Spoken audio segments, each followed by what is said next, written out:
Bismillah ar-Rahman ar-Rahim. In the name of God, most compassionate, most merciful, Your Excellency, President of the General Assembly, Your Excellency, Mr. Secretary General, may the peace of God be upon you. The United Nations has been established 8 decades ago on the basis of principles that humanity has reached after 2 world wars. These rules are based on the maintenance of international peace and security and the respect for human dignity and state sovereignty and a non-interference in internal affairs, and to cooperate for the benefit of our peoples. This means if we allow violations to continue, it means allowing the rule of the jungle, where perpetrators and violators enjoy benefits just because they can. This is the political realism that we are facing, that has been reduced to the ability to impose a status quo. This is a crisis. Such conduct finds that violators consider that tolerating them is a weakness. What must prioritize the discussion in the international community now is how to restore collective security as per the UN Charter, and how to restore the legitimacy of the international system. Your Excellencies, as you know, Doha on the 9th of September has suffered a treacherous attack that targeted the negotiating delegation of Hamas in a residential neighborhood that includes schools and diplomatic missions. As a result of this attack, 6 martyrs have fallen, including a Qatari national who serves in the internal security forces, and 18 people have been injured. This aggression was a violation against our sovereignty and a blatant violation that is unjustified of international law. But the whole world was shocked because of the circumstances of this heinous act, which we have classified as state terrorism. Unlike the claim of the Prime Minister of Israel, this attack is not a legitimate right to follow perpetrators of terrorism. It is an act of a diplomacy that is dedicated to political assassinations, and it undermines any diplomatic efforts aimed at ending the genocide against the people in Gaza. It is also an attempt to kill politicians who are members of a delegation that engages in negotiations with Israel while they were studying an American proposal.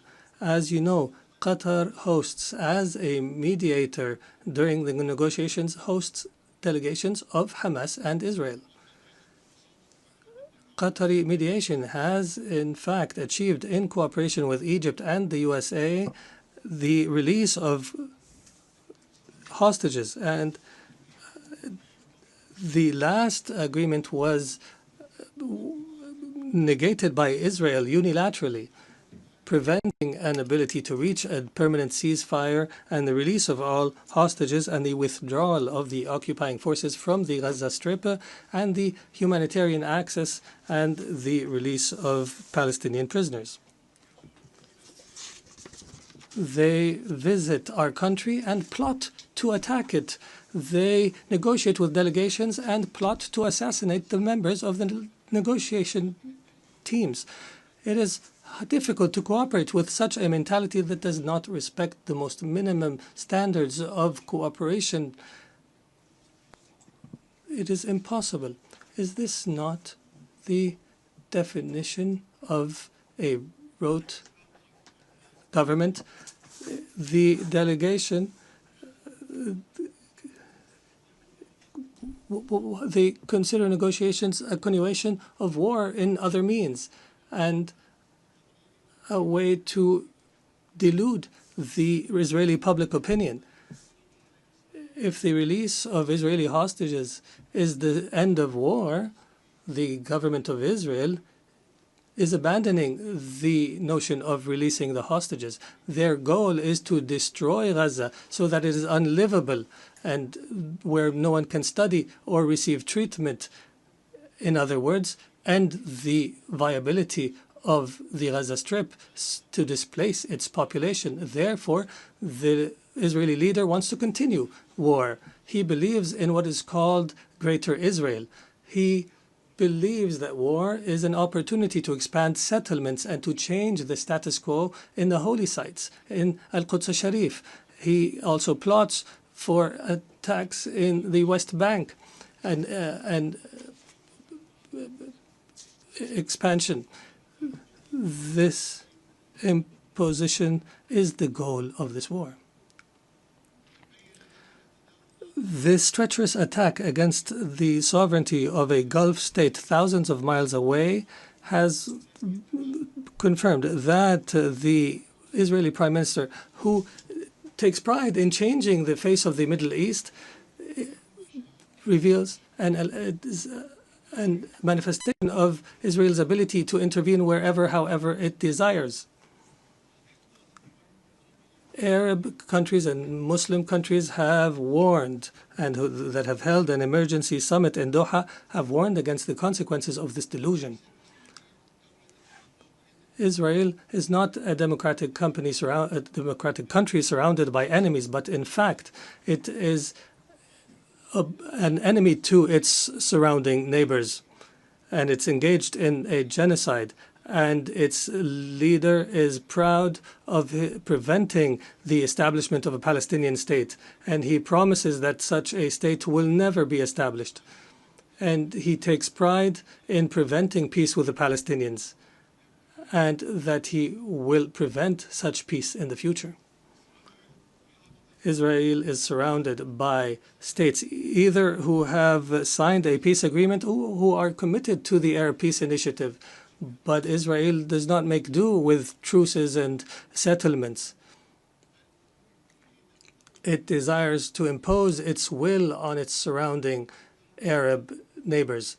And everyone who believes so is, and everyone who opposes its will is either anti-Semitic or a terrorist. Even Israel's allies realize this fact and reject it. And here we are today, where we witness an international solidarity movement that is similar to the international movement against apartheid last century.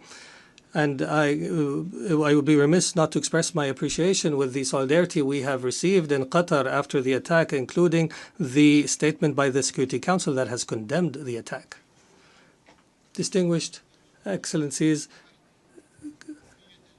Qatar will remain true to its history and legacy, opposing the crimes that take place. We believe in the ability of reconciling interests with security. We will continue to speak truth, and we will engage in diplomacy when our enemies find it easier to use weapons. We have engaged to mediate an end to the war and allow for humanitarian access and release hostages, and we have faced disinformation campaigns. However, these campaigns will not deter us. We will continue our efforts in cooperation and partnership with Egypt and the United States of America. We are firmly convinced that peace can only be achieved in our region through a firm position from the Security Council, from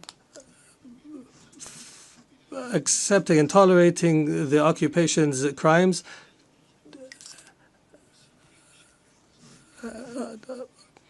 until allowing to the Palestinian people to enjoy their right to self-determination and establish their state with East Jerusalem as its capital on the borders of 1967 as per UN resolutions and the two-state solution that has been the consensus of the international community. We appreciate the role of states that have recognized, as per UN resolutions and the two-state solution that has been the consensus of the international community. We appreciate the role of states that have recognized the state of Palestine. There is no doubt that such recognition is morally important because it sends a message that violence and more violence will not succeed in liquidating a just cause such as the cause of Palestine, and we urge more states to recognize the state of Palestine.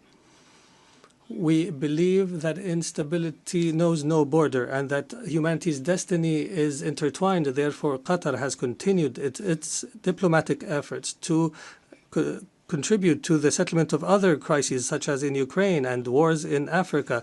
And our persistence have continued with partners in Africa in order to draft peace agreements. Most importantly was the signing of a declaration of principles in Doha between the DRC and the Congo River Alliance in March.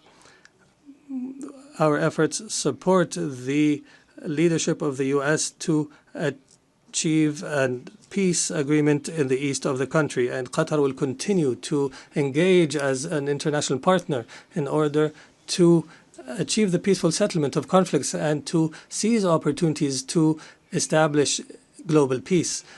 Your Excellencies, some states in our region still suffer the lack of security and stability. However, there is hope through some positive developments. In our dear Syria, since the end of last year, is going through a new phase that we hope will be a path towards achieving the aspirations of the Syrian people towards stability, development, and the rule of law after the end of a dark phase of the country's history. Egypt has stood by the Syrian people throughout the previous years. I recalled and urged to support Syria from this podium, even when it seemed to fall off the international agenda. The international community is called upon to assist Syria now in order to succeed through the transition phase after decades of suffering. Our experience in other Arab countries has taught us that building state institutions and establishing relations between a state and others is based on equality, and internal stability on the basis of respect for diversity are paramount issues at this stage. Qatar will not spare an effort to provide the necessary support to our brothers and sisters in Syria, and we have no doubt that the Syrians will be able to overcome this phase and to reject sectarianism in all its forms, and that they will reject external interference, especially the Israeli attempts to divide Syria and the conduct of Israel that is as though all areas south of Damascus are areas of Israeli influence.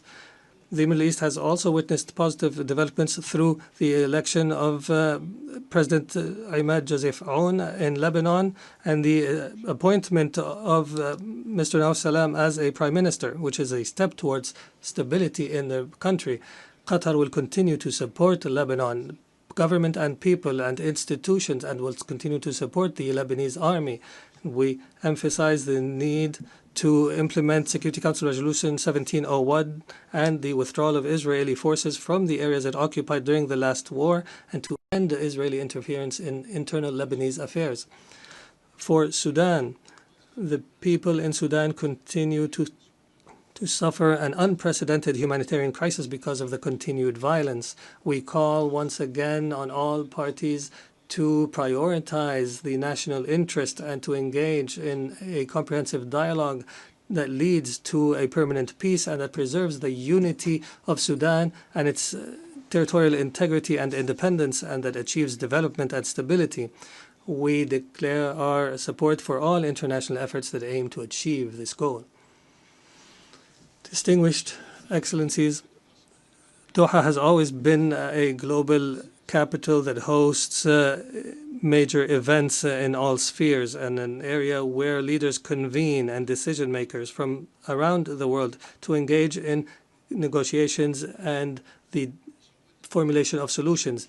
Doha will host the Second World Summit for Social Development from the 4th to 6th November this year, and we look forward to welcoming you all during this conference. There is no doubt that the trust of the international community in Qatar is based on our successes in the past throughout the years. And accordingly, based on this legacy, we have submitted our application to host the Olympics, believing that sports is not just competition, but a bridge between cultures and a means to promote peace and understanding. And as such, we have also organized and hosted the FIFA World Cup, proving that we are able of hosting sporting events of this magnitude. In conclusion, the state of Qatar, realizing the seriousness of the challenges facing the international community, commits to our partnership in seeking truth, peace, and justice in international relations. Thank you, and may the peace of God be upon you.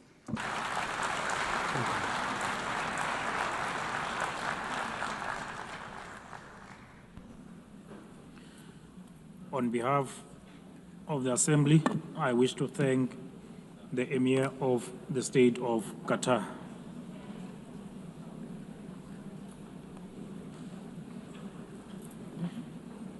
The Assembly will now hear an address by Her Excellency Jennifer Gillings-Simons, the President of the Republic of Suriname. I request the protocol to escort Her Excellency and invite her to address the Assembly.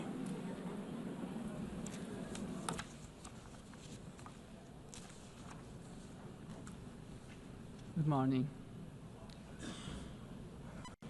Madam President, we are here to commemorate in this special moment in history as we celebrate the United Nations 80th anniversary. And this 80th anniversary of the General Assembly coincides with the 50th anniversary of the independence of the Republic of Suriname and our membership of this organization.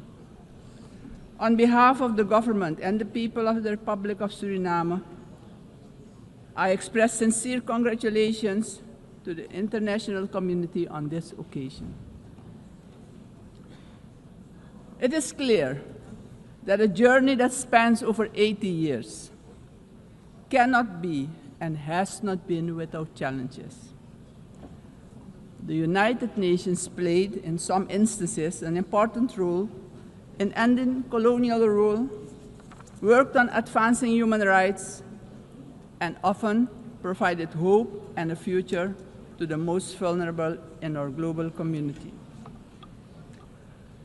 This is also the organization that provided a voice to the global community and worked to establish a balanced world order aimed at adopting a framework for sustainable development agenda and contribute significantly to advancing human rights, more specifically the rights of women and children. The organization promoted education for all and universal access to health care. In some instances, the peaceful resolution of conflicts was achieved, preventing misery and saving human lives. Madam President, on the other hand, we must admit that the UN, at other times, regrettably has been unsuccessful in avoiding conflicts, wars, and violations of human rights. As we look at the world today, we see that in Europe, war has returned. Elsewhere, wars are displacing millions, killing many, and threatening global security and peace. In other countries and regions,